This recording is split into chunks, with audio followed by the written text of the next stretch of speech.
One of the biggest challenges in the Nigerian health sector, according to Global Health Workforce Alliance, is how to build and sustain a pool of skilled human resources. Their assertion is not new to the Canadian Association of Nigerian Physicians and Dentists, Canpad, as they converge for the 15th annual conference in Edmonton, Alberta, Canada, to deliberate on the issue of palliative care, collaborating with the health sector in Nigeria to address some of these problems is a major item on the agenda. We have family doctors up to neurosurgeons here in Canpad. Right now, we're spending between $1 to $2 billion, according to the previous health minister.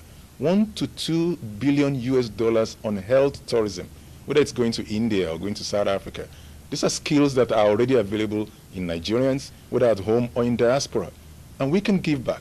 They're looking at the Memorandum of Understanding signed between the Nigerian Federal Ministry of Health, Canpad, the sister organizations in the United States and the United Kingdom a few years ago, and the way forward with the current administration. When you talk about surgical issues, how many things are available as under the government to the general public? Some of the things that are extremely expensive.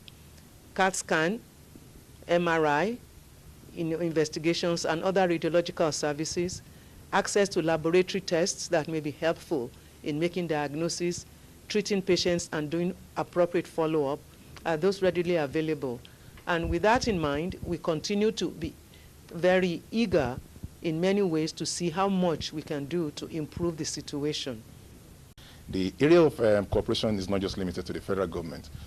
There's a lot that needs to be worked out locally, and unfortunately, a lot of medical facilities, such as we see in the other countries that some of our members have been to for medical missions, are actually lacking in Nigeria.